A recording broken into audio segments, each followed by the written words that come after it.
Corona को लेकर CM Nitish ने जारी किया ऑडियो, कहा हर जरूरतमंद को सहायता पहुंचाएगी सरकार, कोई भी नहीं रहेगा भूखा।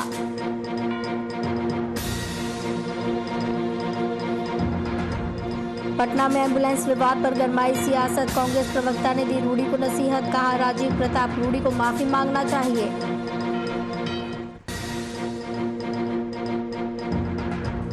बिहार में स्वास्थ्य विभाग का फैसला, राज्य के बंद पड़े 1454 स्वास्थ्य केंद्र खुलेंगे, सेंटर खुलने से वैक्सीनेशन में आएगी तेजी।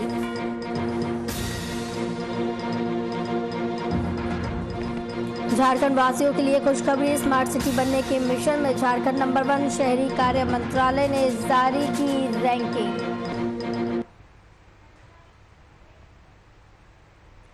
नमस्कार, वीआईपी न्यूज में आपका स्वागत है। आपके साथ मैं हूं आस्था श्रीवास्तव। राज्य भर में बंद किए गए अतिरिक्त प्राथमिक स्वास्थ्य केंद्र यानी एपीएचसी को फिर से खोलने के निर्देश स्वास्थ्य विभाग ने दिए हैं। राज्य भर में अभी 1454 एपीएचसी हैं जो कोरोना काल में बंद कर दिए गए थे। इन केंद्रों पर तैनात डॉक्टरों की duty dedicated Covid health centre में लगाई गई थी।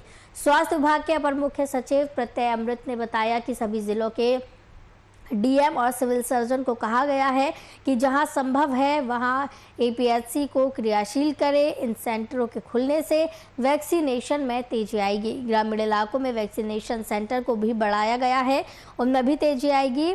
एपीएचसी व आसपास के स्कूलों में ऑन साइट रजिस्ट्रेशन की व्यवस्था कर 45 साल से ऊपर के लोगों को टीका लगाया जाएगा।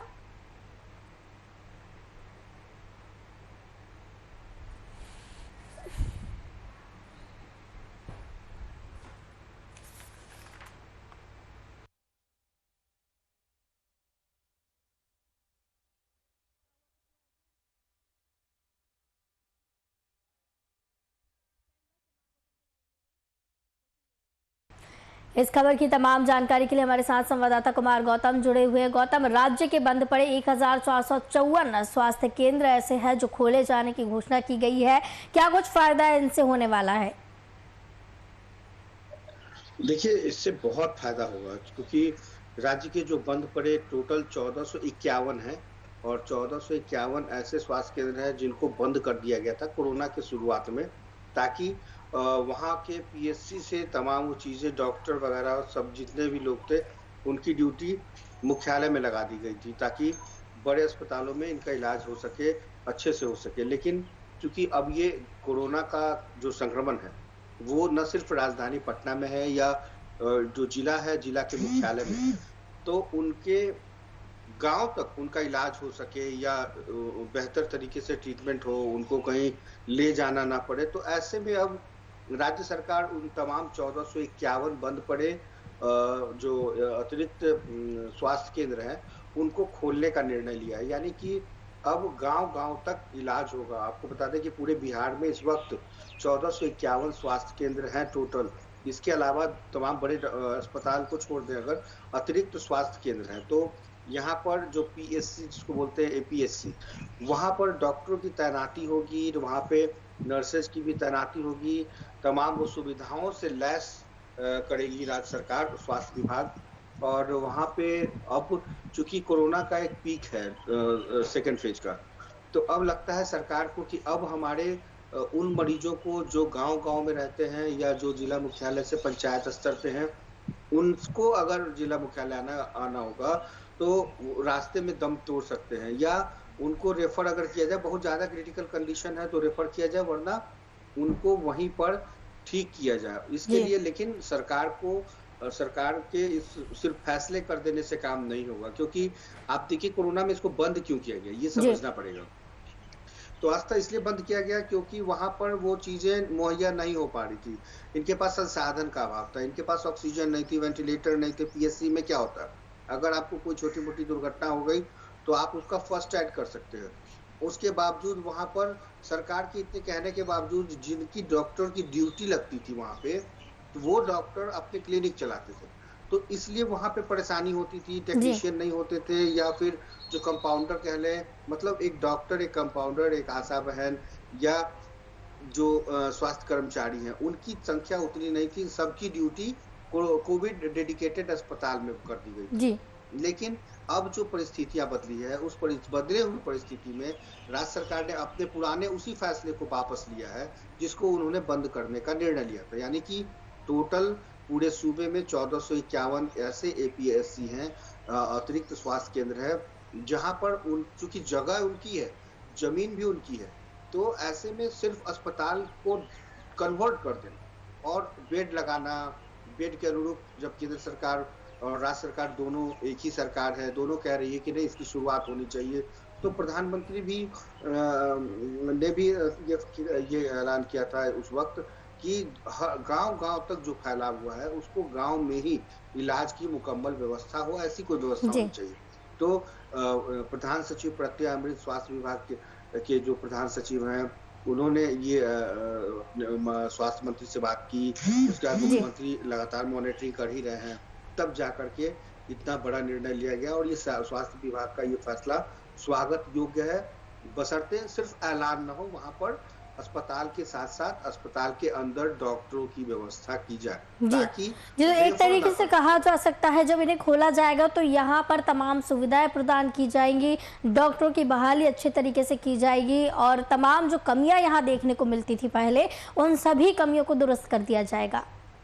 हाँ, और एक बात और रास्ता है कि यहाँ पर अभी ये जरूरत क्यों आन पड़ी, ये समझना होगा कि जी। इस वक्त क्यों ऐसा निर्णय लेना पड़ा स्वास्थ्य विभाग को या मुख्यमंत्री को।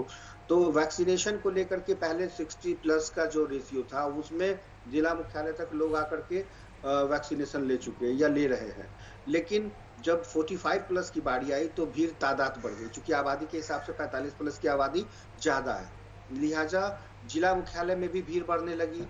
जो लोग पंचायत स्तर पे हैं वो लोग कहाँ पहुंचने लगे, जिला मुख्यालय में। जिला मुख्यालय और प्लस देखिए राजधानी पटना में भी क्या है, 4-5 बड़े अस्पताल थे, फिर बाद में 53 केंद्र बनाए गए। तो डॉक्टर स्वास्थ्य जो विभाग है, उनको विभाग को ये लगा कि जब हमारे पास संसाधन है, जब हमारे पास सब कुछ है, तो हम उसी एपीएससी को यानी अतिरिक्त स्वास्थ्य केंद्र को ही अगर वैक्सीनेशन केंद्र बना दें या वहां पे जांच केंद्र बना दें, तो दो चीजें तो बिल्कुल हो सकती है। एक, आप वहां पे अपने इलाके के लोगों की जांच कर सकते हैं। दूसरा, अब आप 18 प्लस के लोगों को वैक्सीन दे रहे हैं, तो जी। 18 प्लस के वैक्सीन के लिए अगर आपको किसी दूसरे जगह की लेने की भी जरूरत नहीं है, ना तो किराए पे लेना है, ना ही किसी स्कूल या अस्पताल की जरूरत पड़ेगी, क्योंकि आपके पास पहले से 1451 ऐसे केंद्र हैं जो बंद पड़े हुए हैं। जी। तो आप उन बंद पड़े केंद्रों को अगर सुचारू रूप से चालू करते हैं, हाँ, लेकिन इसके लिए डॉक्टर की नियुक्ति होनी चाहिए, कम से कम एक वैक्सीनेशन सेंटर के लिए जो चीजें चाहिए, वैक्सीन को आखिर ऑपरेट कौन करेगा, उसके लिए जो संसाधन चाहिए वो, जी। इसके अलावा जो इंजेक्शन देंगी उनके लिए स्वास्थ्यकर्मी की भी बहाली करनी होगी। तो अगर आप बहुत ज्यादा बर्डन ना हो बड़े बड़े अस्पतालों में जहां इनकी ड्यूटी लगाई गई है अभी फिलहाल, तो उनको वापस करके अस्पताल को कम संसाधन पे भी चलाया जा सकता है और दो चीजें की जा सकती है, जी। एक जांच, दूसरा वैक्सीनेशन, और यही दोनों चीज अभी आने वाले कई महीनों तक ये चलेगा। मतलब ऐसा नहीं है कि ये सिर्फ 2-3 महीने में खत्म हो जाएगा। जांच और वैक्सीनेशन ये अभी लंबे समय तक चलेगा। इसके अलावा सबसे बड़ी बात क्या है कि अभी अभी एक तरफ सुखाड़ है बिहार के अंदर, दूसरी तरफ बाढ़ की स्थिति पैदा होगी। तो जो बाढ़ होने वाली महामारी से लड़ने के लिए जो हम अस्थायी अस्पताल बनाते हैं, तो उसके उसके एवज में भी ये एपीएससी जो है वो काम करेगा। तो सरकार की ये सोच है, भविष्य को देखते हुए भी और वर्तमान परिस्थितियों को देखते हुए भी, तो ये निहायत ही जरूरी है और सरकार का ये अच्छा फैसला है। बशर्ते सरकार इन फैसलों पर अमल भी करे, सरकार न सिर्फ घोषणा करे बल्कि वहां पर डॉक्टरों की नियुक्ति करे, स्वास्थ्य कर्मियों की नियुक्ति जी। करे, संविदा कर्मियों, टेक्नीशियन की भी नियुक्ति कर सकती है, तो रोजगार के भी अवसर पैदा होंगे और स्वास्थ्य के तो अवसर है ही। जी, गौतम, जिस तरीके से संसाधन सरकार बढ़ा रही है और जिस तरीके से ये स्वास्थ्य केंद्र जब दोबारा से खोले जाएंगे तो डॉक्टरों की कमी भी देखने को मिली। जब डॉक्टरों की कमी के लिए सरकार के द्वारा निर्देश दिया गया है तो जागरूकता कितनी दिख रही है इसको लेकर? और देखिए, जागरूकता लोगों में अब धीरे धीरे बढ़ रही है, लेकिन ग्रामीण परिवेश में अभी भी वैक्सीनेशन को लेकर के और जांच को लेकर के लोगों में उदासीनता है। अभी भी ना वो टेलीविजन के जरिए, ना वो अखबारों के जरिए, ना ही सरकार के उस गाइडलाइन के जरिए जिसके जरिए वो मुख्यमंत्री लगातार जो अपील कर रहे हैं कि आपको जांच करानी चाहिए या वैक्सीनेशन लेनी चाहिए, तो लोगों के मन में गांव के अंदर फैलाव है संक्रमण का, लेकिन जी। जागरूकता का फैलाव नहीं है। ये एक बहुत माइनस मार्किंग है इसको बिहार के लिए। जी।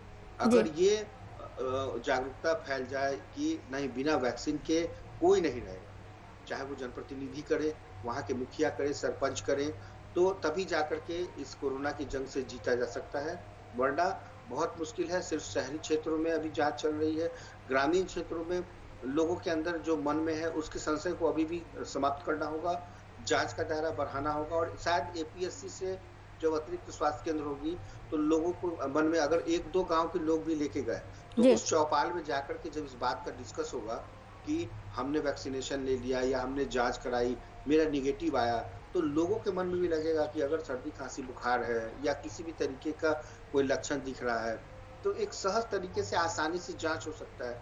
इसलिए ये अच्छी पहल है सरकार के लिए भी, लेकिन थोड़ी सी जागरूकता बढ़ानी होगी, क्योंकि गांव में आज भी ये चीजें शहरों के मुकाबले बेहद कम दिखाई देती है।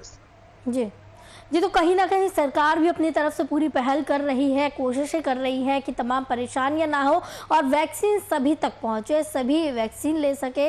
तमाम परेशानियां जो सरकार होती हैं, लोगों को स्वास्थ्य केंद्र पर जाए, वहां पर अपना इलाज कराए। बहुत बहुत धन्यवाद कुमार गौतम, संवाददाता हमारे साथ जुड़े हुए थे इस खबर की तमाम जानकारी के लिए। तो आपको बताते चले कि वैक्सीनेशन में तेजी आएगी ये सेंटर खुलने से।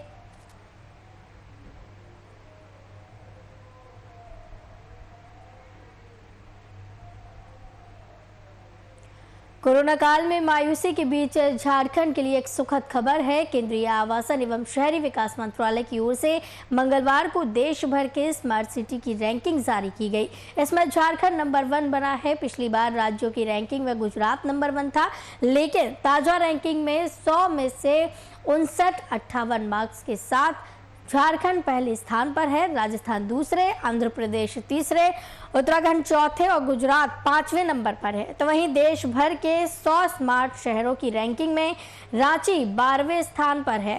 कोरोना से काफ़ी काम धीमा होने के बावजूद रांची 33वें से सीधा 12वें स्थान पर पहुंचा है। शहरों में पहले स्थान पर भोपाल, दूसरे पर इंदौर, तीसरे पर सूरत है।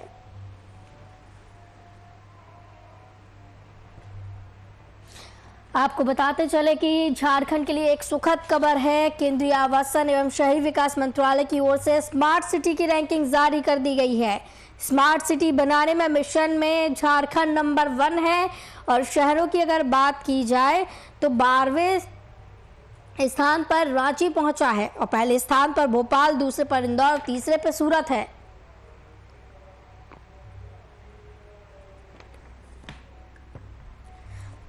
जिस तरीके से कोरोना महामारी चल रही है, काम धीमा पड़ा, लेकिन कहीं ना कहीं स्मार्ट सिटी बनाने के मिशन में झारखंड नंबर 1 फिर भी आया। शहरी कार्य मंत्रालय ने रैंकिंग जारी की है।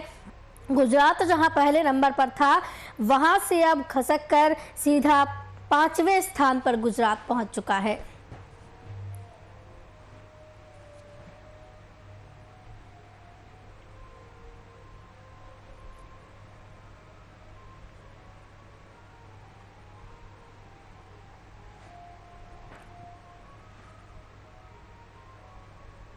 इस खबर की तमाम जानकारी के लिए हमारे साथ बिहार झारखंड संपादक कुंदन कृतज्ञ जी जुड़े हुए हैं। कुंदन जी, स्मार्ट सिटी बनाने की मिशन में झारखंड नंबर 1 पर आया है। जहां पहले गुजरात हुआ करता था पहले नंबर पर, वहां अब झारखंड पहुंच गया है। बेहद खुशखबरी की ये सामने आई है झारखंड वासियों के लिए। देखिए, 28 राज्य, 8 केंद्र शासित प्रदेश, कुल 36 राज्यों में के 100 शहरों में यह स्मार्ट सिटी मिशन की परियोजना चलाई जा रही है जी। और इस स्मार्ट सिटी मिशन परियोजना में सबसे अहम बात यह है कि झारखंड अव्वल नंबर पर आया है जी। इसमें पहले नंबर पर झारखंड है, दूसरे पर राजस्थान है, तीसरे पर आंध्र प्रदेश है।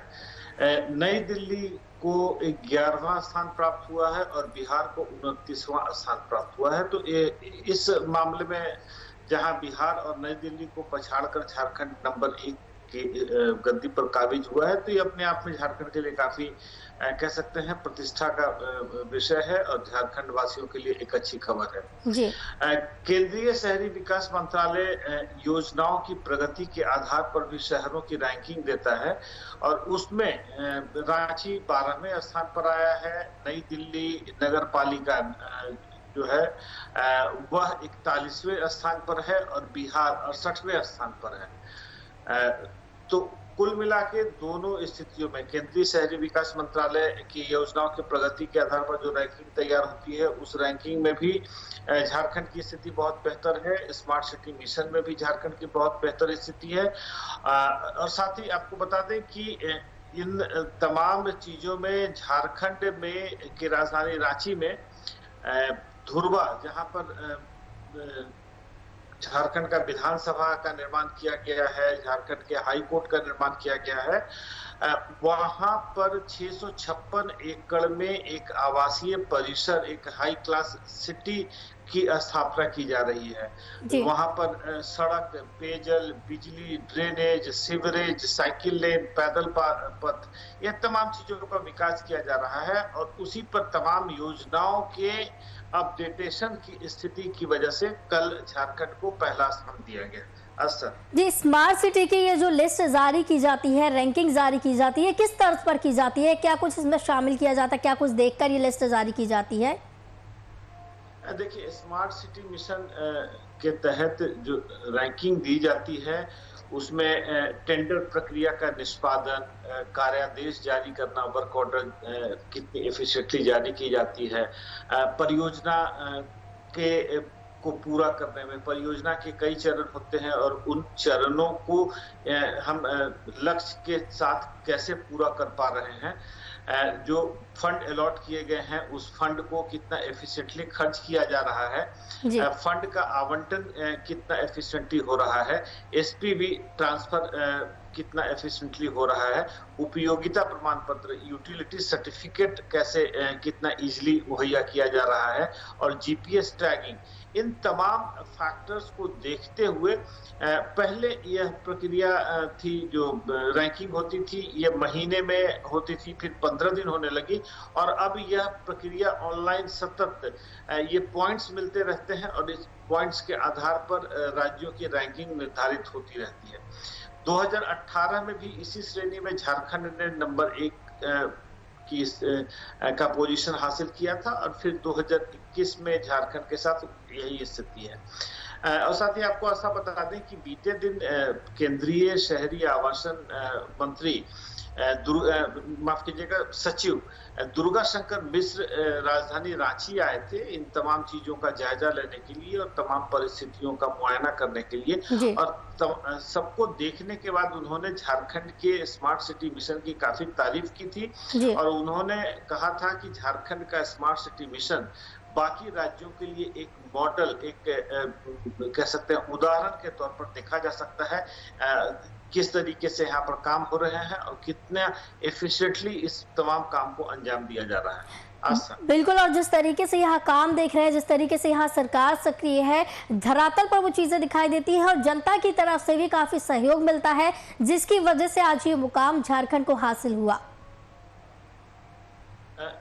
देखिए, इसमें अगर कहा जाए तो सरकार ने जिस तरीके से पूरे जमीन को चिन्हित किया, जमीन का अलॉटमेंट हुआ है 656 एकड़ जमीन का, और उस पूरे इलाके में एक स्मार्ट सिटी बसाने की झारखंड सरकार की जो परियोजना है, उसने कहीं ना कहीं राजधानी रांची को एक नया आयाम, एक नई तस्वीर देने की कोशिश की है।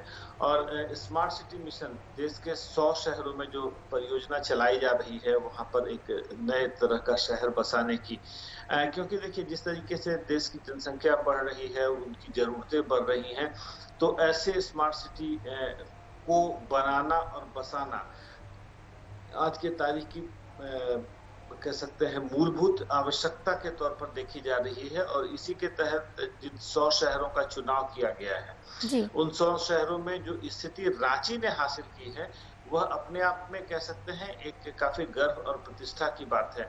और खास करके जो राजनीतिक यहाँ पर परिवर्तन की लहर देखी जाती रही है।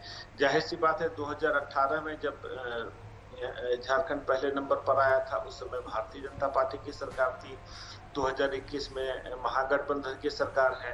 इस राजनीतिक बदलाव के परिवेश में भी इस स्मार्ट सिटी मिशन परियोजना पर किसी तरीके से कोई आंच नहीं आई है। यह परियोजना अपनी तरह से सुचारू रूप से चल रही है और आज स्थिति यह है कि यह पहले पायदान पर खड़ी है।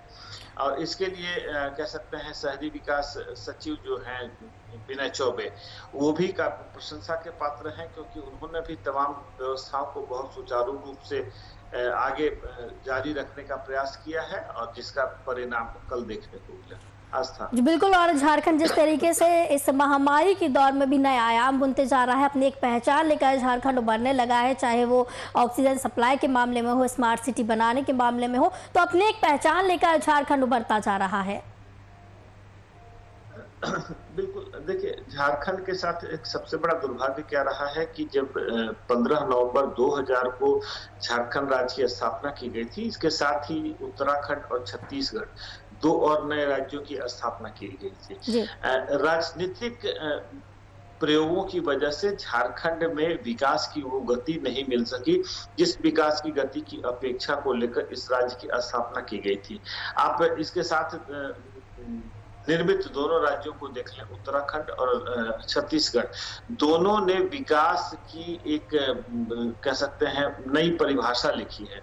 उत्तराखंड ने जिस तरीके से पर्यटन को बढ़ावा दिया है और वहां पर एजुकेशनल इंस्टीट्यूशंस की एक पूरी कतार लगी पड़ी है और साथ ही उद्योग धंधों का विकास हुआ है, वही स्थिति अगर छत्तीसगढ़ में ले लें तो रायपुर और बिलासपुर छत्तीसगढ़ के जो 2 मुख्य शहर हैं, इन 2 शहरों का विकास अद्भुत तरीके से हुआ है। वहीं झारखंड इस तमाम रेस में बहुत पीछे छूटा हुआ था, लेकिन पिछले 5 साल में राजनीतिक स्थिरता आई। वही स्थिति अब 2019 से जो नई सरकार आई है, यहाँ भी राजनीतिक स्थिरता देखी जा रही है। तो इन पिछले 5 सालों में और इस सरकार के 5 सालों में, इन 10 सालों में उम्मीद यह की जा रही है कि झारखंड अपनी बुलंदी की नई ऊंचाइयों तक पहुंचेगा और झारखंड भी उत्तराखंड और छत्तीसगढ़ से अब कहा जा सकता है टक्कर लेने की स्थिति में होगा। वो विकास की बात कर लें, स्मार्ट सिटी मिशन की बात कर लें, शहरों की सफाई सुंदरता की बात कर लें या बाकी दूसरे जो अन्य आयाम होते हैं उनकी बात कर लें। तो मिला जुला कर स्थिति यही है कि कल जो रैंकिंग आई है, उस रैंकिंग में झारखंड जहां स्मार्ट सिटी मिशन में पहले पायदान पर आया है, वहीं केंद्रीय शहरी विकास मंत्रालय के द्वारा योजनाओं की प्रगति के आधार पर जारी की जाने वाली रैंकिंग में 12वें स्थान पर आया है।